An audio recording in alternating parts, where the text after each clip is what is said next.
बिस्मिल्लाहिर्रहमानिर्रहीम। अस्सलाम वालेकुम। क्या हाल चाल है व्यूवर? ये देखिए, आज हम बनाएंगे बकरे की गोश्त की कढ़ाई। ये देखिए, ये मेरे पास 2 से 3 किलो 3 किलो तकरीबन है। ये गोश्त है मेरे पास। ये देखिए, बहुत ही अच्छा बना के दिया है। ये देखिए, हर तरह की उसने डाल के दिया है गोश्त। और इसको ना धो के मैंने रख लिया। और इसमें जो उबलते हुए जो चीज़ें हम डालेंगे ना, वो है इसमें हल्दी, और ये साबित धनिया, कुटी हुई लाल मिर्चें, नमक। और ये देखिए, लहसुन अदरक मैंने छील के इसका पेस्ट बना लिया। ये लहसुन है, ये अदरक है, दो दो चम्मच हैं। उसके बाद 2 से 3 अदद हम टमाटर डालेंगे, और तकरीबन 3 प्याज है मेरे पास बड़े। ये है जी, तकरीबन आधा किलो के बराबर हैं। तो इसको हम छील लेते हैं। छील के मैं सारी तैयारी कर लेती हूँ। तो इस क्योंकि बकरे के गोश्त में ज़्यादा स्मेल होती है तो बच्चे पसंद नहीं करते, तो इसलिए आप थोड़ा सा पानी उबाल के, तकरीबन गिलास से के करीब उबाल के, आप इसको उसमें डाल के तो 1 मिनट इसको उबाला आने दें। जब उबल जाए अच्छे तरीके से, तो आप इसको ना पानी को गिरा दें। तो फिर इसमें सारा कुछ डाल के इसको चढ़ा दें हल्की आंच पे। तो ये बहुत ही अच्छे तरीके से गल भी जाएगा। और इसका जो बिल्कुल रोगन है वो अच्छे तरीके से मसालों में भी मिक्स हो जाएगा। क्योंकि प्रेशर, बाज़ लोग प्रेशर में भी जल्दी की वजह से लगा लेते हैं, लेकिन मैं प्रेशर नहीं लगा रही। मैं ना इसको ऐसे ही मिट्टी की हांडी में बनाऊंगी। जैसे जैसे मैं बना रही हूँ आप देखते जाइए, और इसी तरह से ही फिर बना के देखिएगा। बहुत ही मज़ेदार और खुशबूदार सालन बनता है। बच्चे भी इसको पसंद करते हैं। हालांकि बच्चे बहुत सौ नखरे करते हैं कि नहीं, हमने ये नहीं खाना। ज़्यादातर चिकन को पसंद करते हैं, लेकिन मेरी कोशिश होती है कि मैं इनको नए से नए तरीके से बना के दिखाऊं ताकि इनको अच्छा लगे और ये इन गज़ाओं की तरफ आएँ। क्योंकि हर वक्त फास्ट फूड खाने को तरजीह देते हैं। तो देखिए, ये मैं सारी तैयारी कर रही हूँ।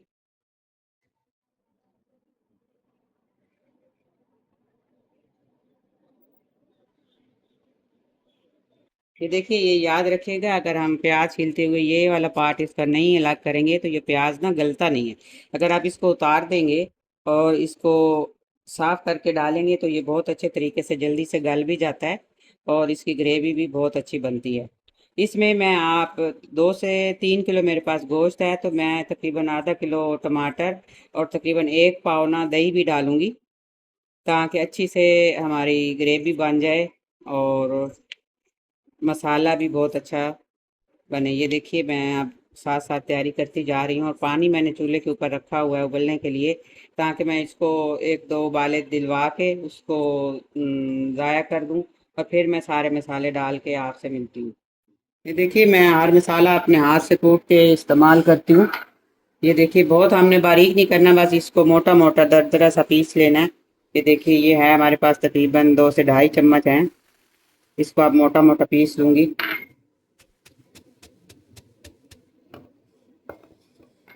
और ये देखिए, टमाटर मैंने फ्रीज करके रखे हुए थे, तो इसको भी ना थोड़ा सा मैं पीस के तो उसके यखनी में डाल दूंगी, ताकि इससे भी अच्छी तरह, ताकि इसका छिलका भी उतर जाए। जब फ्रीज करके रखते हैं ना, तो इससे कुदरती तौर पे ही इसको ज़रा सा पानी में डुबो के रखेंगे ऐसे 10 मिनट के लिए, तो इसका छिलका खुद ब खुद ही उतर जाता है, जो कि फिर सालन में बच्चे भी अच्छा पसंद नहीं करते और अच्छा भी नहीं लगता।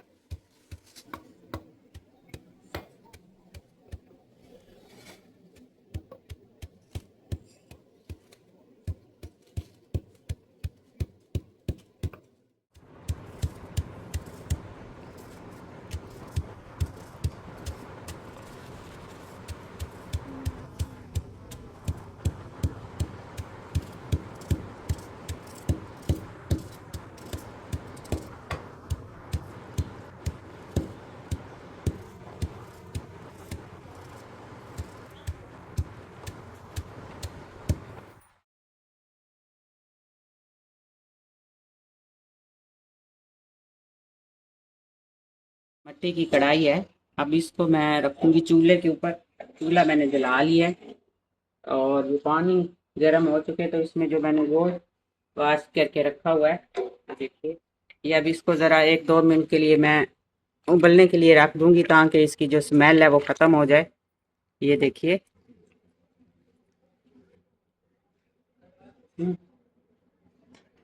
पानी आपका उबला हुआ होगा, तो आपने 1 से 2 मिनट इसको रखना है, और फिर इसका पानी ज़ाया कर देना है, ताकि इसकी स्मेल निकल जाए। फिर मैं आगे आपको बताती हूँ। फुल अभी छोटा था, मैंने बारीक बारीक कूट लिया। अब ये देखिए टमाटर मैंने फ्रीज किए हुए थे, ये देखिए इसको ज़रा सा 10 मिनट के लिए पानी में रखा है, तो ये देखिए इसके सारे छिलके खुद ब खुद ही उतर रहे हैं। अब इसको मैं मोटा मोटा ना आप ऐसे भी डाल सकते हैं, लेकिन मैं ज़रा सा इसको ना कूट लूँगी। ये देखिए सारा बर्फ़ बना पड़ा है, ये देखिए।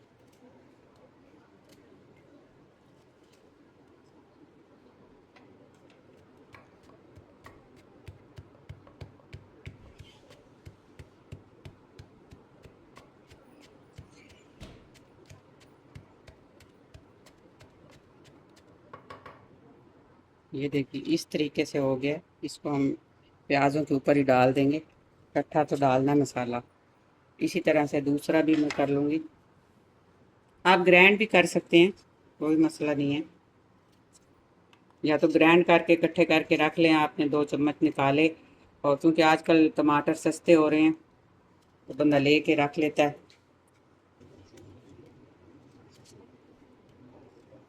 इंशाल्लाह मैं आपसे शेयर करूंगी टमाटर का जो पाउडर है, वो भी हम जब सस्ते होते हैं तो इनको सुखा के काट के सुखा लें और उसका पाउडर बना लें, तो वो भी साला साल चलता है, ख़राब नहीं होता बिल्कुल भी।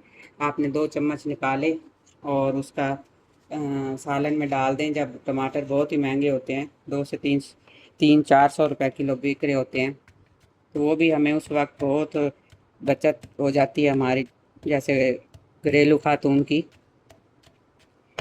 देखिए ये पानी मेरा उबल गया था, अब मैं उसको ज़ाया कर रही हूँ, और ये देखिए बिल्कुल हमारा गोश्त साफ़ सुथरा हो गया है। अब इसमें मैंने 1 से 1.5 गिलास पानी डाल दिया है। अब इसमें डालेंगे जी हल्दी, 1 चम्मच लहसुन अदरक का पेस्ट और खुश्क धनिया। फिर इसको उबलने के लिए रख देंगे। और ये जो हमारे पास टमाटर और प्याज मैंने काट के रखे हैं, ये भी डाल दूंगी और इसको उबलने के लिए छोड़ देंगे। तकरीबन इसको आधे घंटे से घंटा लगेगा और गोश्त हमारा बहुत ही अच्छी तरीके से गल जाएगा। देखिए मैं इसको मिक्स कर देती हूँ। देखिए उस पानी निकालने से इतना नहीं, सिर्फ आपने उबालना कि उसकी यखनी ज़ाया हो जाए, और ज़रा सा ये उबाल के देखिए बिल्कुल सफ़ेद और खूबसूरत हो गया, साफ़ सुथरा, नीट एंड क्लीन। ये देखिए इस तरीके से था, और आप देखिए बिल्कुल साफ़ सुथरा हो गया। ये देखिए अब एंड में इसमें नमक डालेंगे। नमक और मसाला जात अब अपने जायके के हिसाब से डाल सकते हैं, कम या ज़्यादा।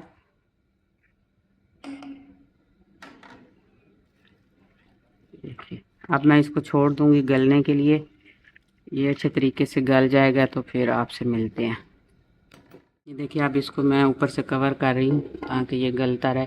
मिट्टी की ये कढ़ाई है तो इसमें जल्द से जल्द गल जाएगा, क्योंकि ये चारों तरफ से बंद है, और आपको पता है कि मिट्टी के बर्तन में कैसा जायका होता है, बहुत ही अच्छा है।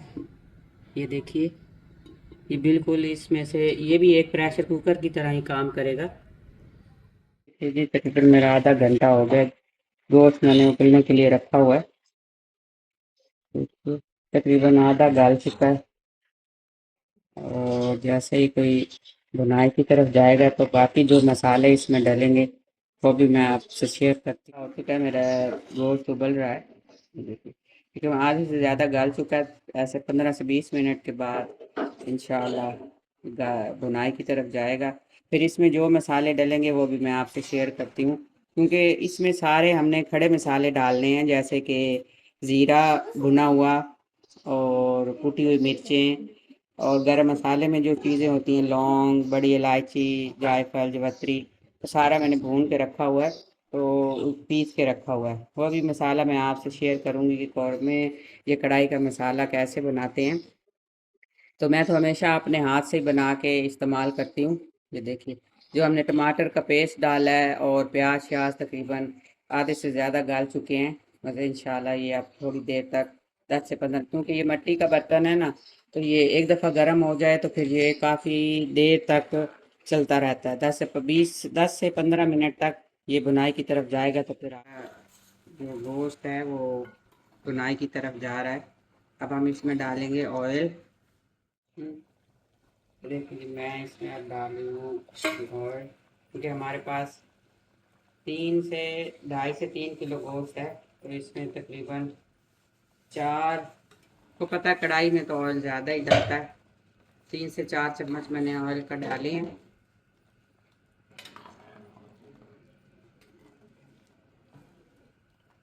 इसको मैं अच्छी तरह ऑयल में फ्राई कर लूँगी। दही में मैंने मसाला रेड जो लाल मिर्च कुटी हुई होती है वो मिला ली हैं, और बाकी मसाले मैंने डाल दिए थे, और जो ज़ीरा मैंने भून के रखा हुआ था वो, और गरम मसाला वो लौंग बड़ी इलायची सारा पीस के मैंने दही में मिला लिया। अब इसको भी इसमें शामिल कर देते हैं।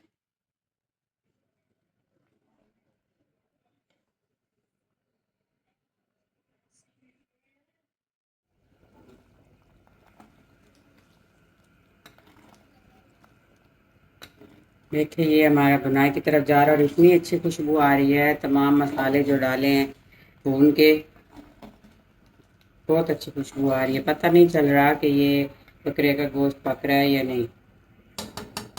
ये हमारा सालन बन के तैयार है। कढ़ाई, चिकन कढ़ाई। अब इसको हम बस चूल्हा ऑफ कर देंगे। देखिए बहुत अच्छे तरीके से मिट्टी की हांडी में गोश्त टेंडर हो चुका है। ये देखिए ऐसे ही चम्मच से टूट रहा है। बस आप इसको थोड़ा सा गार्निश करके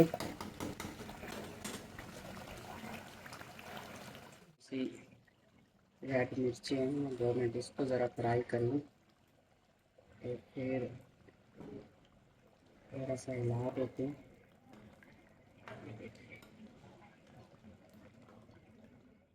इसको बारीक बारीक काट लिया, नींबू लिया है, और जो लिया है मैंने सब्ज़ मिर्ची, इसको भी बारीक बारीक काट लिया है। और इसको कर देते थोड़ा सा मैंने ये डाल दिया इसमें, आप ये देखें सब्ज़ मिर्ची। और चूल्हा मैं नीचे से ऑफ कर देती हूँ। ये देखिए हम डालेंगे इसमें थोड़ी सी अदरक, और एंड में डालेंगे नींबू। अगर इसको ज़रा सा दम पे लगा देंगे।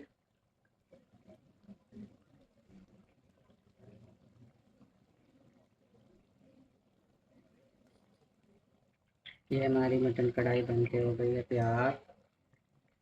उम्मीद है आपको अच्छी लगी होगी। आपकी एक बहुत ही अच्छी बात, हमेशा सच बोलें और सच का साथ दें, तो आप ज़िंदगी को आसान समझेंगे। प्लीज़ मेरे चैनल को सब्सक्राइब कीजिए, शेयर कीजिए। अगर पसंद आए तो उसे लाइक कीजिए। इसके साथ ही मैं आपसे इजाज़त लेता हूँ। अल्लाह निगहबान।